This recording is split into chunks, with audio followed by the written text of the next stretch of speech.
결국 많은 분들이 우려하던 반전의 결과가 나왔습니다. 민설아를 죽인 범인은 주단태도 천서진도 아닌 오윤이었습니다. 물론 이것조차 순옥김의 페이크라면 할 말이 없지만 일단은 오윤이가 진범인 것은 확실해 보이네요. 심수련과 오윤이의 대화 기억나시죠? 심수련은 오윤이에게 너가 무슨 잘못을 해도 나는 다 용서해 줄 거라고 말했습니다.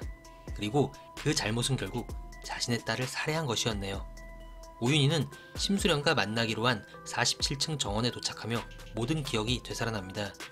주단태가 민설아를 죽이려던 장면을 목격한 오윤이는 자신도 모르게 옆에 있는 꽃병을 넘어뜨렸고 그 소리에 놀란 주단태는 황급히 도망치게 되죠.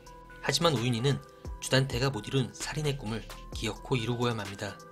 오윤이는 민설아를 밀면서 그녀의 목에 걸려있던 애플 목걸이가 자신의 손에 걸리게 되는데요. 이것으로 심수련과 주단태가 상상했던 모든 상황은 맞아떨어지게 됩니다. 먼저 심수련은 자신의 꿈에서 빨간색 빛나는 무언가를 기억해내고 그것이 천서진의 루비 반지라 생각하며 천서진을 민설아 살해범으로 확신하게 됩니다.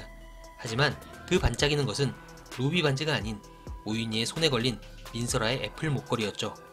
또한 주단태는 자신이 직접 민설아를 떨어뜨려 죽인 것으로 상상했는데요. 아마 47층에서 목 졸라 죽기 일보 직전까지 간 긴박한 상황에서 자신은 도망쳤지만 민설아는 그 상태 그대로 떨어졌다 생각한 것으로 보입니다. 한편 심수련은 오윤이를 만나서 지금까지 모든 것이 자신이 만든 큰 그림이었고 내가 민설아의 친엄마라는 것을 공개하게 됩니다. 오윤이는 이 말을 듣고 놀라 자빠질 수밖에 없죠. 결국 오윤이는 자신이 그토록 믿던 심수련의 딸을 죽인 범인이 되어버렸으니까요.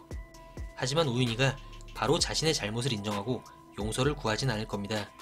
심수련의 큰 그림이 자신에게 도움이 되는 행동이긴 했지만 어쨌든 심수련이 그녀의 목표를 위해 자신을 이용한 건 역시 확실한 팩트이기 때문이죠.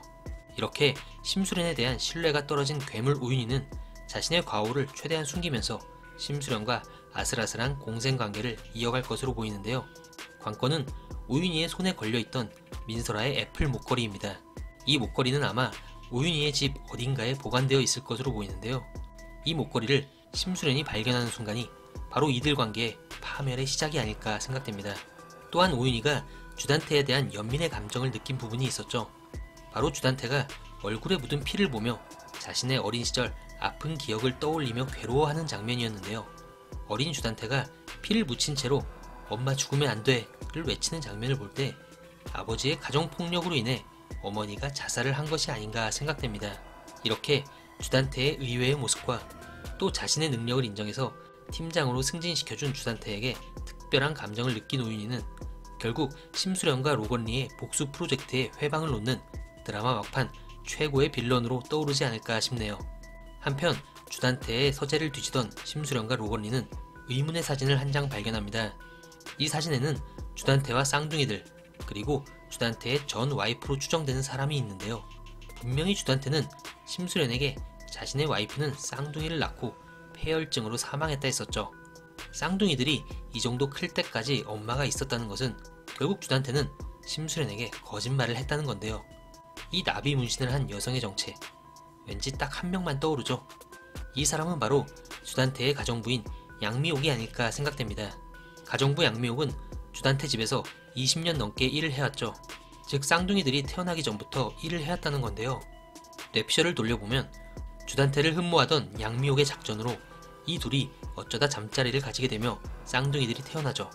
자신의 핏줄은 끔찍히 아끼는 주단태는 아이들을 거두게 되지만 자신의 명예도 중시하는 주단태가 가정부와의 잠자리로 낳은 아이들이란 것은 밝힐 수 없기에 이 모든 것을 비밀로 하는 조건으로 양미옥을 내쫓지 않고 옆에 두며 지금까지 살아온 것 아닐까요? 그렇게 되면 1회부터 아이들에게 심수련이 친엄마가 아니란 것을 알려주고 또 주단태의 가족 사진까지 주작질하며 자신의 얼굴을 갖다 붙인 것이 설명이 되겠네요. 하지만 지난 12회에서 심수련의 드레스를 입은 양미옥의 모습을 봤을 땐 등에 이 나비 문신이 보이질 않았습니다. 양미옥이 문신을 지운 건지 아니면 쌍둥이들의 친엄마가 전혀 다른 사람인지도 앞으로 풀어야 할 과제가 되겠네요. 그럼 저는 17회 시청 후 리뷰로 다시 찾아뵙겠습니다. 감사합니다.